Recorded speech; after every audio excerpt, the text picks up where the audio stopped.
to another edition of Cheers to Careers. I'm Steve Ridinghouse, the Career Outreach Coordinator at the School of Journalism and Mass Communications at KU. Hello and welcome to another episode of Cheers to Careers. I'm Steve Ridinghouse, the Career Outreach Coordinator at the KU School of Journalism and Mass Communications. Today we're fortunate to be joined by Brianne Pfannenstiel, Chief Politics Reporter at the Des Moines Register. Welcome. Thank you for having me. I'm excited. And I think you're in town. I know you spoke at the Lawrence Schools Foundation this morning, and then a big honor later this weekend with the Lawrence High Wall of Honor. Mm-hmm. Congrats on that. Thank you so much. I get to go back to my high school, and to here I get to see all my old stomping grounds. And I know you graduated, I believe, 2010 from KU. What was your experience at KU like? I know I was looking at your bio, and you had a lot of different positions leading up to your senior year when you became the editor-in-chief. What was that experience like? I did a lot while I was here. So I got into this school, and then the first thing that I did, we had, back at the time, we were, they hired people to be web producers for the UDK. Yeah. And so I was basically just kind of putting everything online at the time and doing HTML, and it was very kind of at the beginning of the UDK's migration online. And so I did that, and then I got involved with the paper more closely. I was a reporter for the UDK. I covered student government and campus administration. I was a managing editor. I was a magazine writer, an editor-in-chief. So I think I did just about every position there except for sports. Now, was the editor-in-chief, was that your ultimate goal once you arrived on campus? Were you always thinking in the back of your mind that that's what I want to be someday? You know, I wasn't. I really wasn't sure what to expect with campus media, and so I got up there and I found that I really loved it. And I think, you know, anyone who's ever worked at the Kansan probably knows kind of the camaraderie of that newsroom and of being here and just working all of the time with your friends. And so it was just a place that I didn't ever really want to leave, right? And so I just kept applying for the next thing and finding that I really loved it. And when did that interest in journalism begin? I know I talked to you a little bit earlier, and you said you always want to be in journalism. I mean, was there a person that inspired you, a publication you followed all the time? I mean, what kind of ignited that spark? Well, I think I got into it because I really liked to write. And so I was a good writer. I enjoyed doing that. And so, you know, when people said, what do you want to do? I was like, well, you know, how can I be a writer? How can I find a real profession that lets you do that? And I said, okay, well, journalism. And so I kind of stumbled into it and just never really had a backup plan and kept going and finding that it really suited me. But I got into it because I love to write, and then I found, you know, there's a lot more to journalism than just writing. And so that's a lot of what my time here was, learning to be a reporter and learning to do the broader journalism of it. And how about that interest like in political coverage? When did that begin? Did that come later after KU?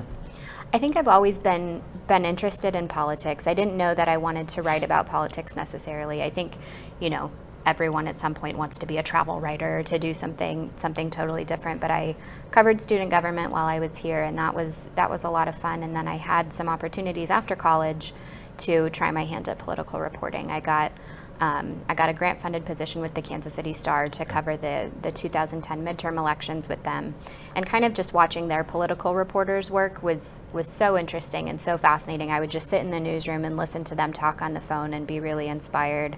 And so I loved that. I tried a few other things and kind of kept coming back to this because I felt, you know, interested and inspired by it, but I also felt like it has an impact, right? I always wanted to do something that has an impact on the community.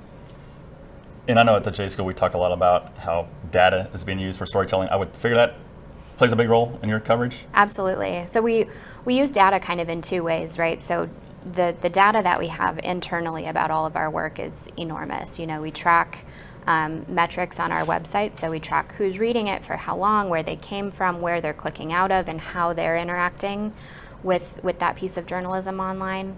So we read that and we kind of use it to inform some of our choices and our news judgment. If we say, wow, I had no idea so many people cared about this particular issue, let's make sure and we follow up on it.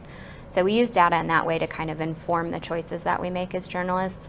But then in the reporting side, of course, there's a lot of data that's just at your fingertips that is really fantastic. So in political journalism, I use a lot of ad data, you know, where people are putting their money on TV and political advertisements and that kind of thing. And before you became chief politics reporter, I think you've been in that role, what, a little over 4 years? Correct. You're the State House reporter. How closely are those two connected? I would think was that a pretty smooth transition? Or? Yeah. Okay. So I loved being a state house reporter. It was such a great job. For me, it's really at the sweet spot of like doing something fun and exciting and really, kind of fast paced, but also impactful. So being in the Capitol is fantastic. You get to know a lot of politicians. You get to know kind of the lobbyists and the people who are trying to affect the conversation from the edges a little bit. And so you get familiar with the political process. You get familiar with a lot of the players. And then, when our legislature typically runs January through April in Iowa, sometimes later, when that ended, we would go into regular election season. And in Iowa, of course, the Iowa caucuses are always kind of happening in the background. So I did a lot of that and then got promoted and moved more kind of away from a lot of the policy and more into the politics. And you talked about the Iowa caucuses, and I know people are familiar with those, and it seems to be kind of like the kickoff of the presidential election cycle. I mean, it sounds like Iowa is a great place to cover politics. It's a great place to cover politics. It's a dream. There's always something happening, and it makes my heart really happy because it's a national story, but I get to tell it for a statewide audience. I get to be really the local feet on the ground.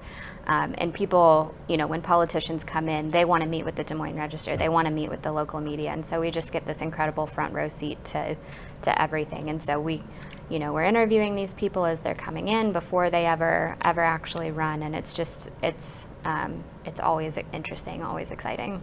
And I know sometimes you talk to these political figures at the state fair. I think I saw a recent headline where you did a story with the Maryland governor. He was flipping pork chops, so sometimes you have to go there.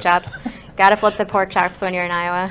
So there's more to the Iowa State Fair than, I guess, the food and the rides. I mean, there's a strong political component too, right? There is. There absolutely is. I think, like any state fair, it brings people from all across the state. They're all in one place, and so it's a really good opportunity for politicians, to walk around and get a chance to talk with Iowans and get a sense of, what people are feeling at any given moment. But it's also just kind of pure spectacle. It's just fun.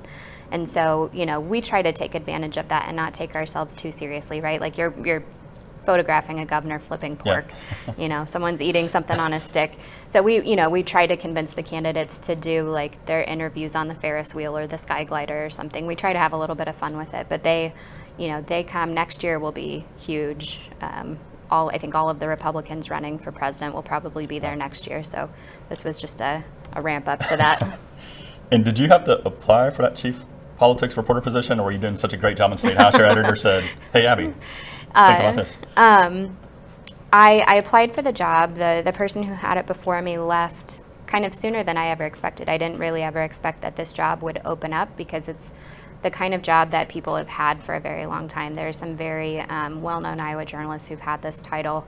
And so I didn't expect the opportunity so soon, but I did apply for it when it happened and feel really, really lucky to get the chance to do it. Did you feel confident going into that interview that you had the credentials and you were ready? I did by the time I got to the interview, but there was a little bit before when I was trying to decide whether to apply. It was like, do I have the skills? Am I ready? I'm younger than a lot of the people who've had this position before, and so you got to hype yourself up a little bit and remind yourself all of the work that you have done to get to this moment, and to talk to mentors and people in your life. And so I did feel confident by the time I got to the interview, but you definitely wonder when you're a young journalist whether you're in the right spot. In a couple years into your current position, a lot of people recognize you from you're one of the moderators with Wolf Blitzer and Abby Phillip, I believe, of CNN for the 7th Democratic presidential debate at Drake University, I think, January 2020. What was that experience like? Was that nerve-wracking? How much prep did you put into that? Yeah, it was very nerve-wracking. So I tell people I got into print journalism because I wanted to be able to write and to think about what I wrote before it ever goes out into the world. And so live TV, especially on that scale, is really is still kind of intimidating to me. But the crew at CNN are just such pros. I mean, they've done a gazillion of these. They really have it down to a science. And so they flew me out to DC, and we were prepping beforehand and going over questions and how we might want to talk about them. And so I felt really grateful that they seemed to put a lot of value on my experience in Iowa and how we could tailor the questions to make sure that they were right for our audience. And so it ended up being really great. And Wolf and Abby were both just lovely people. So. But was it heart racing Yes. that day? Or did Absolutely. You look calm and collected. You know, you kind of, I think you kind of have to flip a switch and go into work mode, but I was very nervous before it started, and then you kind of get in the zone, and it's like, okay, we're doing this. There's no room to mess up or to start over, so. And if I remember right, I think there were 6 candidates at the time, right? Mm-hmm. And I think one of your first lines was, didn't you have to establish the ground rules and make sure they followed them? Right. Okay. Right. So what was that? I mean, that one was, they followed along pretty good, that one, right? They I know did. There were a couple early ones where it was kind of. There were a couple early ones, and so this was the last debate they did before people caucused. So we in our preparation, we were, ready for them to be pretty chippy, right? Because this is the last chance they had to really kind of, get a leg up on somebody and make their mark before the caucuses. So we did a lot of prep. They helped me prep, especially because I had never done it before, to kind of try to tell people that their time is up, to escalate a little bit and what to do. They said, if things get really serious, let Wolf do it. He's the pro, he's got it. So I always felt like I had, a safety net with him, especially because he's just such a pro. Now, does the Des Moines Register chief politics writer, do they always have that moderator role, or is that it's not guaranteed, right? It's not guaranteed. Yeah. So we partnered with CNN to host that debate. It was co-hosted by the Des Moines Register, and so we had a seat, and so they asked me if I would be the Register representative, and it was kind of funny actually, because I couldn't tell anyone that I was doing this until they made it public like a month later. Okay. And so I was just sitting on this secret for like a month, wow. Kind of panicking by myself, like, can we make this public yet? But so hopefully we'll get the chance to do that again on the Republican side. And I know you talked about your various roles with the Daily Cans, and you really didn't probably do a whole lot of video while you were here, right? No, I really didn't. Okay. That kind of came later as I got farther into this role of politics reporter. I think most of what I do right now, people kind of invite us on to talk about our work on TV. I'll be one of those people, sometimes on CNN or wherever, that they'll call in and say, tell us what's happening in Iowa, what's going on the ground there. So that's a lot of what I do right now. And I know you're 12 years removed from your college years at KU. Sounds like you're still using a lot of the skills you gained here. Absolutely. I, especially, working at the Kansan, there's just so much that you learn by doing here that I really appreciated, and that really prepares you for kind of going into the next level and continuing to learn, right? I think this career is just a constant learning process and learning the new technologies, learning new skills and all kinds of things. But I felt really prepared going into my first job afterward, and feeling like I had my feet under me. I should have asked you this earlier. During your time at KU, you got to study abroad, I believe, in Italy. I did. What was that like? Was that always part of your plan once you got into college, or did you decide midway through college, like, hey, I need to? No, so when I got here, I don't know if it's still the case, but journalism students needed 4 semesters of a foreign language. Okay. And so I had taken Spanish in high school and always thought Italian would be really fun, great time. So I did my 4 semesters, and I just really enjoyed it. So then I thought I'll study abroad and keep taking Italian classes. And by the time I got back, I was like, I'm really close to a minor. If I do 1 more, and then I was like, well, if I do 2 more, I'll get the major. So I do have a major in Italian, but I don't think I've spoken it in about 12 years. So. Did you get to speak it while you were abroad? I did, okay. Yeah. Awesome. I know a big part of CheerstoCareers, we always talk about kind of those transferable skills and skills that kind of last you a lifetime. What advice would you have to, say, the class of 23, as they enter the workforce? I think to just be open-minded. You've learned a lot while you're here, but I just remember being really humbled going into newsrooms and talking to and just observing the journalists around me who'd done the job for years, sometimes decades. And if you're lucky, you'll be in a newsroom where they really value what you bring, the skills that you've learned here that are new, and help you kind of put them to work there. But you also have so much to learn from the vets who maybe don't know all of the technology that you do, but know the hard skills of journalism that are just never going to change, interviewing and synthesizing information and source networking. So being open-minded and being willing to show and to bring what you've learned at KU there. Yeah, well said. Now, do you get to make a speech at the Lawrence High ceremony? I do. I've got a short little 2-minute speech that I've got to give, so that'll be fun. Do you get to talk about KU, or is that going to be Lawrence High? I think it'll be Lawrence High. Lawrence High, okay. Yeah, it's fun to kind of visit both of the schools that really shaped me this weekend, so I'm excited. Well, great. Well, Brianne, I appreciate you taking the time to join us. I I know you're in town for a special weekend of ceremonies, so this is a great opportunity to visit. Usually we do this on Tuesday, but I was not going to miss this opportunity. So, hey, I just want to say cheers to your political coverage. It's been a joy to watch your career develop. Thank you so much. Thanks.